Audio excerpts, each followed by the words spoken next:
El sol de la primavera madrileña, un sábado por la tarde, tejía filigranas doradas entre las hojas nuevas de los castaños de Indias en el Parque del Retiro. Hay algo más parecido a un santuario para un alma joven que un rincón tranquilo bañado por esa luz, con un cuaderno abierto y un lápiz en la mano. Para Leonardo, o Leo como prefería, ciertamente no. A sus 22 años, con la piel muy clara que casi transparentaba las venas azuladas de sus sienes y un cabello castaño claro que caía con estudiada rebeldía sobre su frente, Leo era la personificación de la discreción. Delgado, con hombros que se curvaban ligeramente hacia adelante, no por derrota, sino por una timidez intrínseca y las largas horas inclinado sobre sus dibujos, buscaba precisamente eso, un rincón apartado. Lo encontró cerca del murmullo acuático de una fuente secundaria. No lejos del bullicio del estanque grande, pero lo suficientemente aislado para sentirse invisible, un estado que solía preferir. Se sentó en un banco de hierro forjado, cuya pintura verde desconchada revelaba capas de historias pasadas. De su mochila raída sacó un cuaderno de bocetos de tapas gruesas y un estuche con lápices de grafito.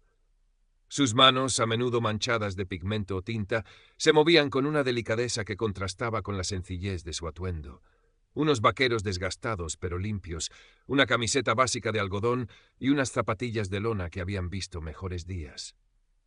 Se ajustó las gafas de montura fina que amenazaban con deslizarse por su nariz, y por un instante sus ojos de un azul grisáceo normalmente esquivos se iluminaron al contemplar el juego de luces y sombras que danzaba sobre la hierba y los senderos.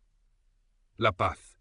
Eso era lo que buscaba, lo que encontraba cuando el mundo se reducía al trazo del lápiz sobre el papel, capturando la esencia efímera de un rayo de sol, la textura rugosa de un tronco centenario, la lejana risa de unos niños jugando cerca del Palacio de Velázquez. Estudiaba Bellas Artes con una beca parcial que apenas cubría la matrícula. El resto, para sus materiales y para ayudar a su madre, una costurera de manos hábiles y sonrisa cansada que había criado sola a su único hijo en un barrio obrero del sur de Madrid, lo ganaba trabajando a media jornada en una librería de viejo. Ese contraste constante entre su origen humilde y los círculos más pudientes que a veces rozaba, en la facultad, en ciertas galerías, en el mismo Retiro, le había otorgado una sensibilidad aguda para detectar la arrogancia disfrazada de sofisticación, el privilegio ejercido como un arma invisible. Recordaba, con una punzada de vieja rabia, las veces que había visto a su madre ser tratada con condescendiente superioridad por clientas envueltas en sedas y perfumes caros. Esas imágenes habían sembrado en él una aversión temprana, casi visceral, hacia ese tipo de altanería. Hoy, sin embargo, esos pensamientos estaban relegados a un segundo plano. Estaba absorto en el delicado entramado de una rama que se extendía como un brazo nudoso hacia el cielo. El carboncillo susurraba sobre la página, y Leo sentía como la tensión de la semana, los exámenes, las horas en la librería, la preocupación por una factura impagada, se disolvía con cada línea. El parque, con su sinfonía de sonidos amortiguados, el trinar de los gorriones, el crujido de la gravilla bajo los pies de los paseantes, el eco lejano de un músico callejero, era su refugio. Aquí, entre la belleza serena de la naturaleza domesticada, podía respirar, podía ser simplemente Leo, el observador silencioso, el traductor de la realidad a través de sus ojos y sus manos. No pedía más. Pero la tranquilidad, como una pompa de jabón, es frágil. Una sombra se proyectó de repente sobre su cuaderno. Leo levantó la vista, parpadeando por el cambio de luz. Ante él se erguía una mujer. No, no simplemente una mujer. Era una aparición. Tendría unos 35 o 40 años, de piel negra luminosa, vestida con una elegancia que susurraba dinero en lugar de gritarlo. Un traje de chaqueta de lino color crudo que parecía hecho a medida, un pañuelo de seda anudado con aparente descuido al cuello, joyas discretas pero inconfundiblemente finas, y un bolso de una marca que Leo solo había visto en las páginas de las revistas que hojeaba en la librería. Su cabello recogido en un moño bajo impecable y su maquillaje, perfecto y sutil, completaban una imagen de sofisticación pulida. Se movía con una estudiada gracia, como si el suelo que pisaba debiera sentirse honrado. La mujer, Valeria, pues así se llamaba aunque Leo no lo supiera entonces, había estado hablando por su móvil con esa voz ligeramente impostada de quien quiere ser oído sin parecer que lo intenta. Algo sobre una reserva en un restaurante con estrella Michelin y la incompetencia de su asistente. Al colgar, su mirada directa y evaluadora se posó en Leo. Fue una mirada que lo recorrió de arriba abajo, deteniéndose un instante de más en sus zapatillas gastadas y en sus manos manchadas de carboncillo. Una leve arruga de disgusto, casi imperceptible, se formó en su entrecejo.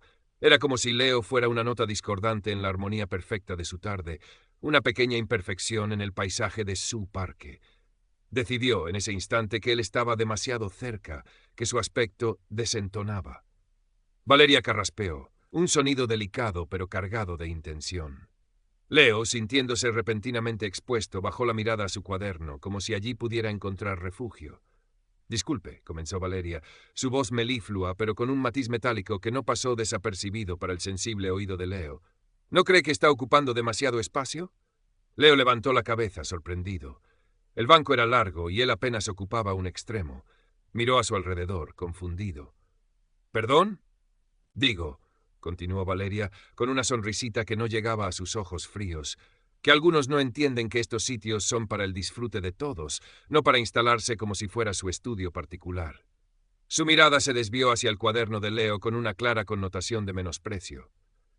Leo sintió como un calor incómodo le subía por el cuello hasta las mejillas. La timidez, su vieja compañera, le atenazó la garganta. «Yo solo estoy dibujando», murmuró, su voz apenas un hilo. «No molesto a nadie». Intentó una sonrisa conciliadora, pero se sintió como una mueca forzada. «Eso lo dirá usted», replicó Valeria, cruzándose de brazos.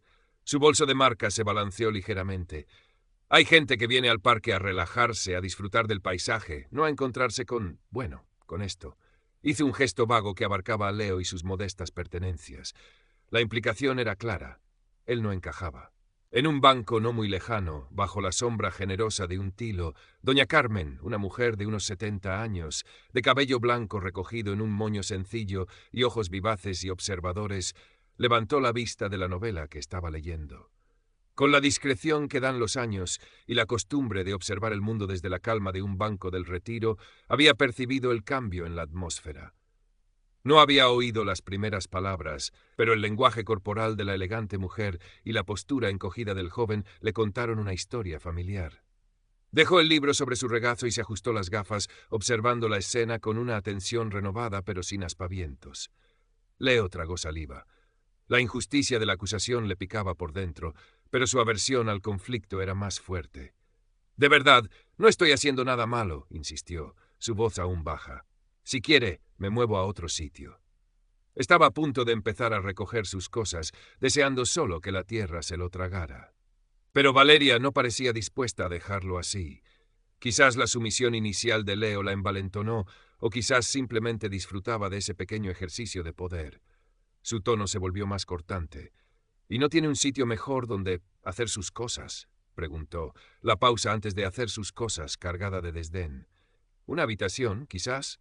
Este es un parque público, un lugar de esparcimiento, no un taller al aire libre para aficionados». La palabra aficionados golpeó a Leo con la fuerza de una bofetada. Su arte era su refugio, su pasión, la única cosa en la que se sentía verdaderamente él mismo. Que alguien lo despreciara de esa manera, sin conocerlo, sin haber visto una sola línea de sus dibujos, le dolió profundamente. «El arte no entiende de lugares, señora», se atrevió a decir, aunque su voz tembló ligeramente. Fue una pequeña chispa de rebelión, casi extinguida al nacer. Valeria arqueó una ceja perfectamente depilada. «Ah, ¿no? Pues yo creo que el buen gusto sí entiende de lugares y de apariencias». Su mirada volvió a recorrer el atuendo de Leo. «¿No cree que ese atuendo desentona un poco con la belleza del entorno, cariño?» El cariño sonó condescendiente, casi insultante. Leo apretó la mandíbula.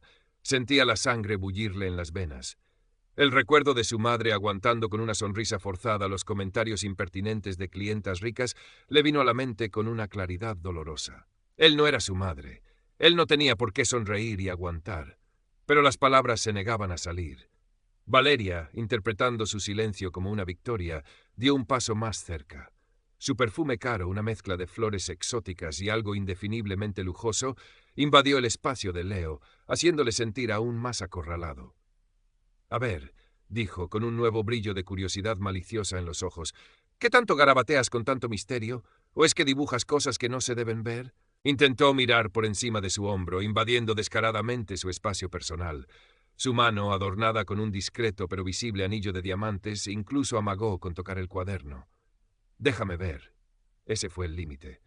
El cuaderno era una extensión de sí mismo, un diario íntimo de sus percepciones, de sus sueños. La idea de que esas manos, que acababan de dispensar tanto desprecio, lo tocaran, lo profanaran, le resultó insoportable. Instintivamente, Leo abrazó su cuaderno contra el pecho como un escudo. No. La palabra salió más fuerte de lo que pretendía, sorprendiéndolo incluso a él. Valeria retrocedió un paso, genuinamente sorprendida por la repentina firmeza, pero su sorpresa se transformó rápidamente en indignación. ¿Cómo que no?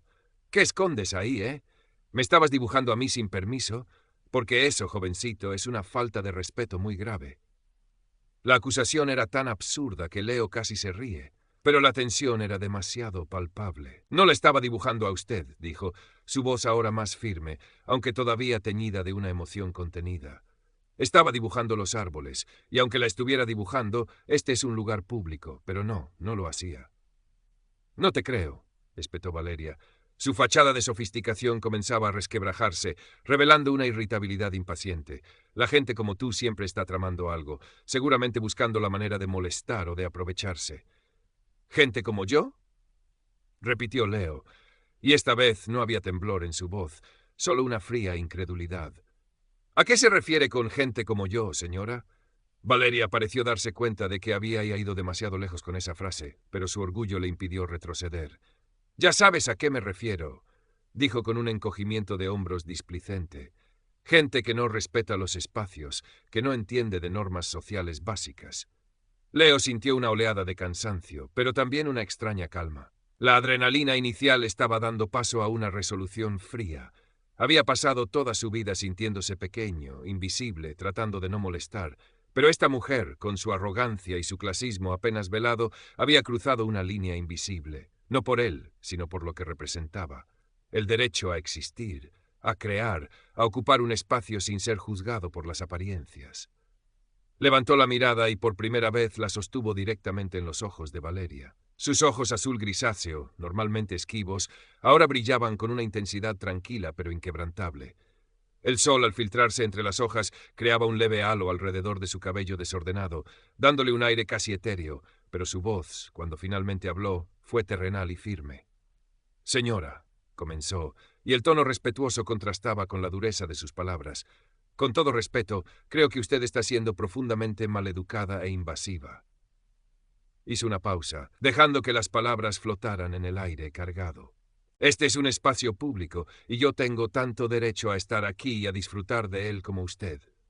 Mi trabajo, mis garabatos, como usted los llama, son tan válidos como su paseo o su importante llamada telefónica.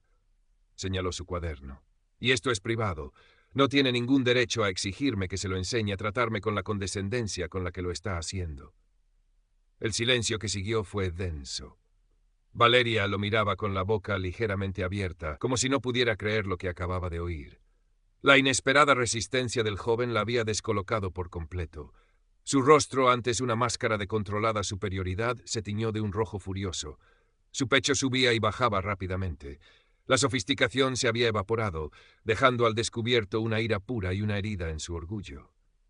«¡Pero qué osadía!», siseó finalmente, su voz temblando de rabia. «¿Quién te crees que eres para hablarme así, niñato insolente? Esto no va a quedar así. Voy a llamar a la seguridad del parque ahora mismo y voy a hacer que te saquen de aquí a rastras. Ya veremos si sigues con esa actitud cuando vengan».